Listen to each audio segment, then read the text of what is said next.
Jazo o'tash davlat xizmati bolalarga nisbatan jinoyatchilik sodir qilgan fuqarolarni muddati to'liq bitmaguncha qamoqda ushlashni taklif qilmoqda. Mahkama ayrim qonun aktlariga qo'shimchalar kiritish haqidagi qonun loyihasini jamoatchilik muhokamasiga olib chiqdi.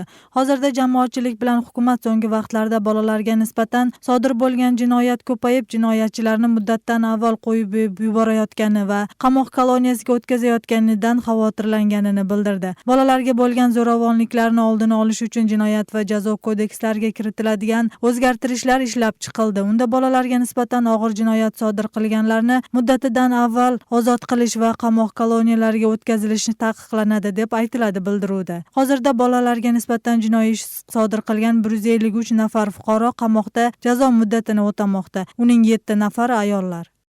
Botkenning Qadamjoy rayonidagi Xalmiyon qishloq hududida qimor o'yinlarini o'tkazadigan joy topilganini moliya politsiyasi bildirdi. Ma'lumotga ko'ra, Ruskaya Lato deb atalgan joy hududdagi Bayaman Botir bozorining yonida joylashgan.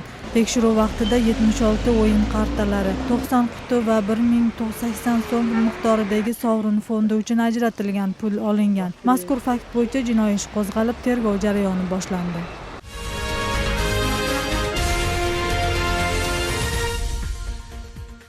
Yangi yildan boshlab eksport qilinadigan tovarlarga sotuvdan tushgan soliqning foizi kamaydi. Bu vaqtgacha 4 million so'mgacha foyda topgan mahkamaga qo'shimcha narx solig'i solinsa, endi bundan keyin tadbirkorlar 8 million so'mdan ortgandagina qo'shimcha narx solig'ini to'lashadi. Soliq tarmog'idagi bu o'zgarish tadbirkorlikni qo'llash va ularga qulay sharoitlar yaratish maqsadida amalga oshiriladi. Bu yangi tizim kichik va o'rta biznesni jonlantirishda natija beradimi? Bunga muxbirimiz qiziqib ko'rgan.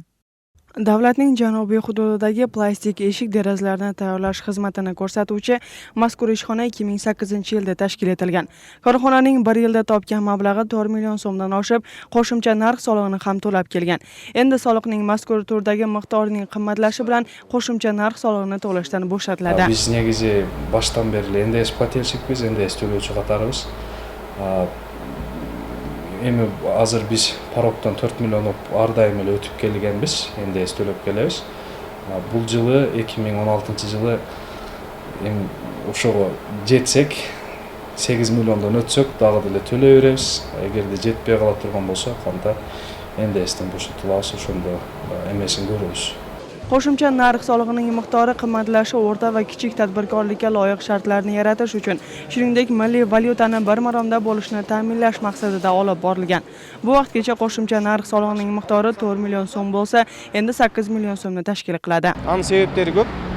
Бул биринчи себеп, бирден бир себептери бул валютная девальвация, биздин улуттук валютабыз сомдун дүйнөлүк аренадагы жанагы башка валюталардын деңгээлине караганда ылдыйлап кетиши. Экинчиси бул орто жана чакан ишкердиктин жана салык төлөөчүлөргө дагы кошумча шарт түзүү. Mutaxassislarning so'zlariga ko'ra, qo'shimcha narx solig'i miqdorini yuqorilatish davlat iqtisodining rivojiga ta'sir ko'rsatadi. Xususiy tadbirkorlarga sharoit yaratib berish bilan o'rta va kichik biznes rivojlansa, davlatning iqtisodiy ko'rsatkichi ham yuqorilaydi. Az bo'lsa da bu kichikka qadamlar bo'lib o'tadi. Nega deganda o'sha o'rta jana chaqan biznesning o'killari o'nib o'ssa, bu o'sha mamlakatning ekonomikasini o'sishini ko'rsatuvchi bo'ladi. Bugungi kunda o'sha soliq sistemasındagi o'zgaruvlar bu yaxshi bir narsani ko'rsatuvchi deb o'ylaymiz. Bu vaqtgacha ayrim xususiy tadbirkorlar qo'shimcha narx solig'idan qutulish maqsadida foydalarni oz ko'rsatib kelishgan. Soliq miqdorining qimmatlashi bilan yashirin olib borilgan ishlarga ham nuqta qo'yiladi, deydi mutaxassislar. Madina Ulug'bek qizi Ermak Murat o'g'li Azam Buzrekov, Intimaq.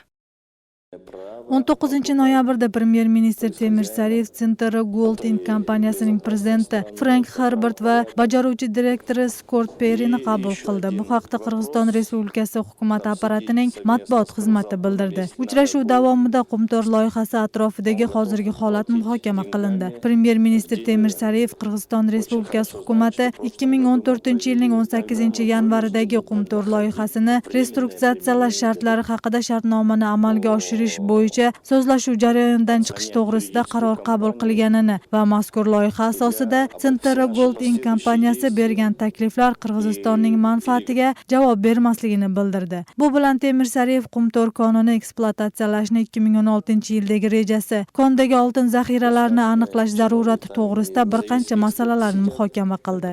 Shuningdek, hukumat Qumtor konidagi geologik tekshiruv ishlarini yer ustidagi yo'l bilan o'tkazish masalasini ko'tardi. Tomonlar Qumtor konidagi ishlab chiqarishni uzluksiz va birgalikda ish olib borish zarurligini ta'kidladi.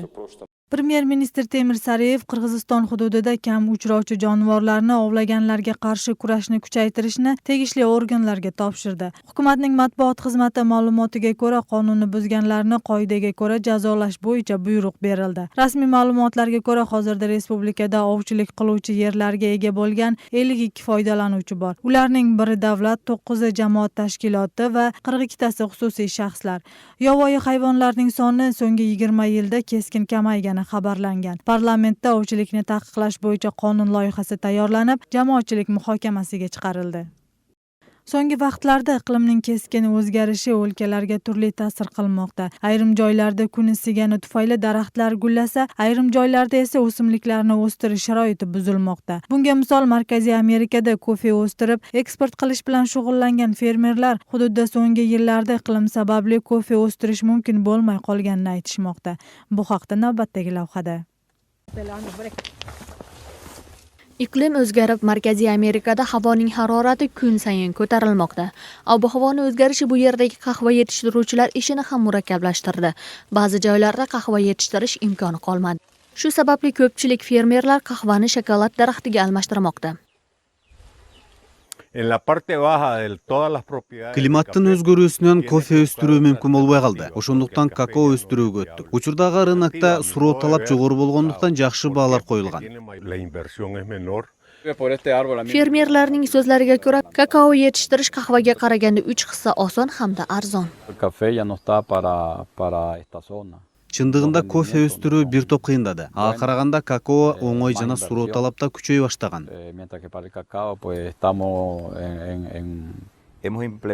Kakaoni alternativa qatori o'stirib boshlaganmiz. Jeyintig'i yaxshi natija berib chiqdi.